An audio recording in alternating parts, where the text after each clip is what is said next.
In 1959, John Freeman's guest on Face to Face was the outstanding mathematician and philosopher Bertrand Russell, then within 2 months of his 87th birthday. But far from being a frail old gentleman, he appeared before the camera as spry, mischievous and articulate as the public had ever known him throughout a long career as a campaigner in various causes at odds with the establishment. But it was from the establishment he came, grandson of 2 lords, one of them Lord John Russell, the Liberal Prime Minister. He went to Cambridge in 1890, where he wrote the Principles of Mathematics, and later his great work, Principia Mathematica. His academic work as one of the greatest philosophers of his day continued at Cambridge until the First World War, when his vigorous campaigning as a pacifist got him expelled from Trinity. But he continued as a writer, his History of Western Philosophy, published in 1945, gaining him a more popular acceptance and lasting financial security.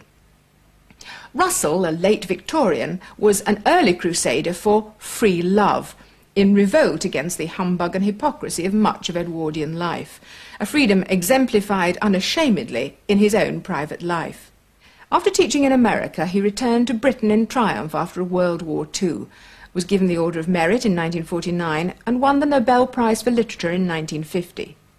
From the 50s onwards, his main concern was the threat of nuclear annihilation. He was the first president of the Campaign for Nuclear Disarmament at the time of the face-to-face interview. And 2 years later, still battling against authority, he was arrested at an anti-nuclear sit-in in Parliament Square and sentenced to 7 days in jail. He was 89 years old. His face-to-face interview reveals the qualities that sustained his reputation for decades: lucidity of mind, transparent honesty, and an endearing sense of fun.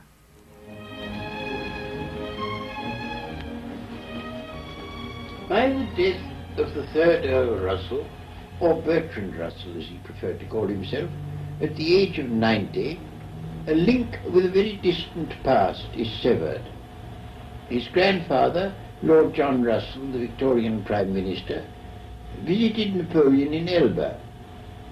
His maternal grandmother was a friend of the young Pretender's widow. In his youth, he did work of importance in mathematical logic, but his eccentric attitude during the First World War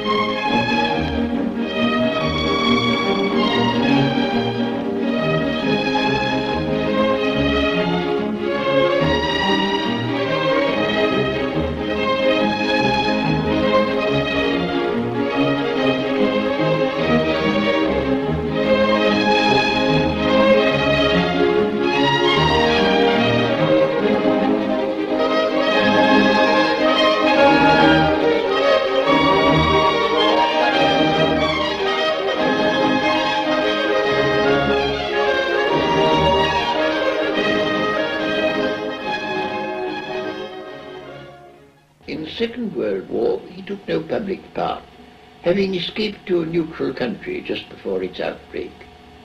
In private conversation, he was wont to say that homicidal lunatics were well employed in killing each other, but that sensible men would keep out of their way while they were doing it. He appeared in extreme old age, full of enjoyment, no doubt owing in large measure to his invariable health, for politically, during his last years, he was as isolated as Milton after the Restoration. He was the last survivor of a dead epoch.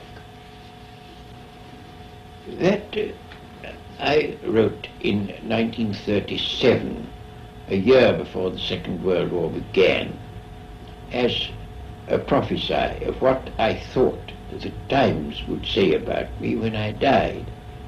I observed that the date I attributed to my death is 1962, which is coming ominously near and begins to cause me some alarm. So before you feel too much alarm, let us examine this obituary which was written in jest and see how true it really is.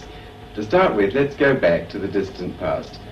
What is your very earliest memory, Lord Russell? Well, I suppose my very earliest memory is tumbling out of a pony carriage when I was 2 years old. And my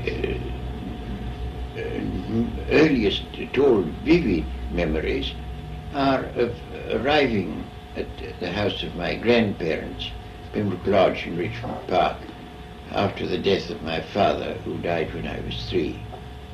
How did you come to be in the care of your grandparents? Your mother had also died? Yes, she died when I was 2 and my father when I was 3. Do you have any memory of your parents? Very little. I remember nothing of my mother. I remember my father once giving me a leaflet printed in red letters, and the red letters pleased me. What was life like at Pembroke Lodge? Did your grandparents, for instance, entertain the great people of the day?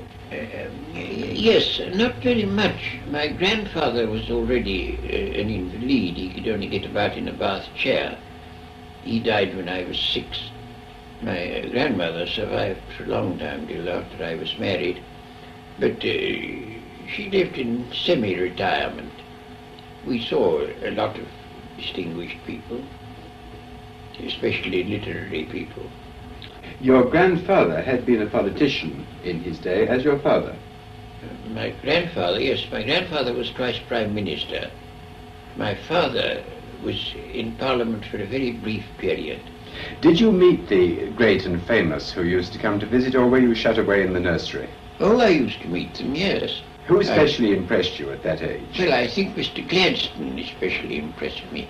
Well, what's your memory of him? Oh, I have a great many memories of Mr. Gladstone. He had an eye that could quell anybody. It was, people who didn't know him can't quite understand his political importance. It depended on his hawk's eye.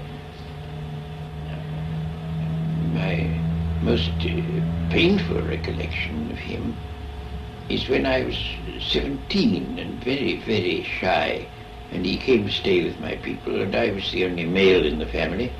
And after the ladies had retired after dinner, I was left tete-a-tete with Mr. Gladstone. And he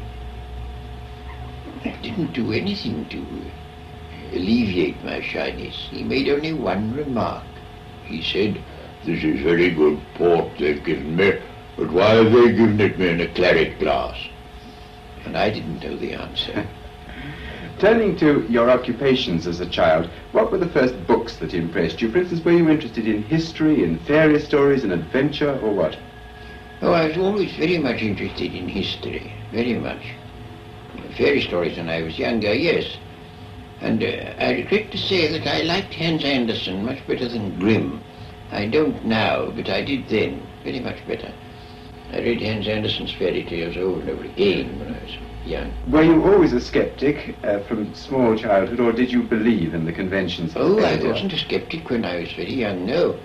I was very deeply religious and lost my conventional beliefs slowly and painfully, very slowly. I remember it now. This is another very early memory that I have, that when I was 4 years old, they'd just been telling me the story of Little Red Riding Hood, and I dreamt that I'd been eaten by a wolf, and to my great surprise, I was in the wolf's stomach and not in heaven.